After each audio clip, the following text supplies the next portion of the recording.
दोस्तों, आज हम उस समय की बात करेंगे जब ना ये धरती थी, न सूरज, न चांद और ना ही ये नीला आसमान। चारों तरफ सिर्फ एक गहरा सन्नाटा और अनंत अंधेरा था। साइंस इसे सिंगुलैरिटी कहता है, जहां से बिग बैंग हुआ। लेकिन शिव महापुराण का चौथा अध्याय हमें बताता है कि उस अंधेरे में एक चेतना जाग रही थी। आज का ये वीडियो आपके रोंगटे खड़े कर देगा, क्योंकि आज आप जानेंगे कि कैसे दो महाशक्तियों के अहंकार ने सृष्टि को विनाश की कगार पर खड़ा कर दिया था और कैसे महादेव ने एक विशाल अग्नि स्तंभ के रूप में प्रकट होकर ब्रह्मांड को बचाया। कथा शुरू होती है एक अद्भुत मिलन से। भगवान विष्णु क्षीर सागर में शेषनाग पर विराजमान थे। तभी वहां ब्रह्मा जी का आगमन हुआ। दोनों ही सृष्टि के स्तंभ हैं। लेकिन तभी एक स्वाभाविक सवाल उठा, इस सृष्टि का असली स्वामी कौन है? ब्रह्मा जी ने गर्व से कहा, हे विष्णु, मैं प्रजापति हूँ, मैंने ही इस जगत को बनाया है, इसलिए मैं तुम्हारा पिता और तुम्हारा स्वामी हूँ। लेकिन विष्णु जी ने मुस्कुराते हुए जवाब दिया, ब्रह्मा, भूलो मत कि तुम मेरी नाभि कमल से जन्मे हो। मैं इस जगत का पालन करता हूँ, इसलिए असली स्वामी मैं हूँ। दोस्तों, देखिए कैसे अहंकार बड़े बड़ों की मति मार देता है। दोनों के बीच का ये संवाद अब एक भयानक युद्ध का रूप लेने वाला था। बात इतनी बढ़ गई कि दोनों ने अपने दिव्य शस्त्र उठा लिए। आसमान में हजारों सूरजों जैसा तेज चमकने लगा।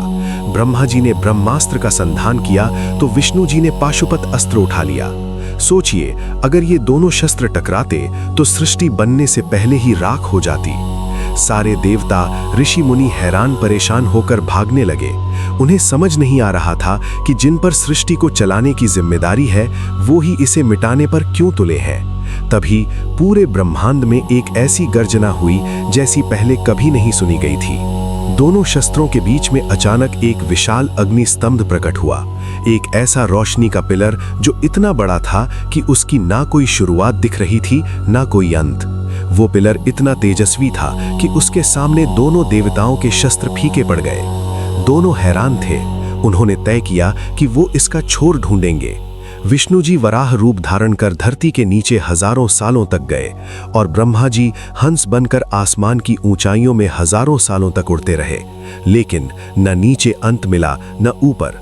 यहाँ हमें सीख मिलती है कि जब हम अपने आप को सबसे बड़ा मानने लगते हैं, तब ईश्वर हमें हमारी औकात दिखाता है।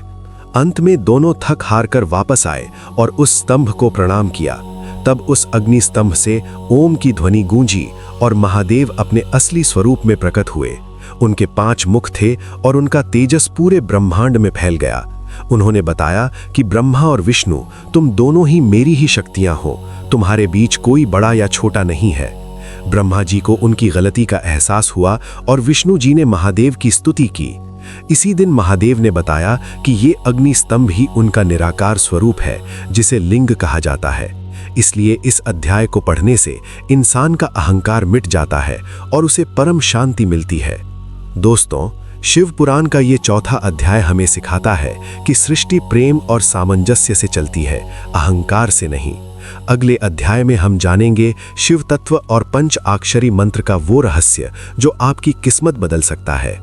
अगर आपको ये वीडियो पसंद आया हो तो इसे अपने दोस्तों के साथ शेयर करें और कमेंट में महादेव की महिमा में लिखें, जय भोले भंडारी। मिलते हैं अगले अध्याय में।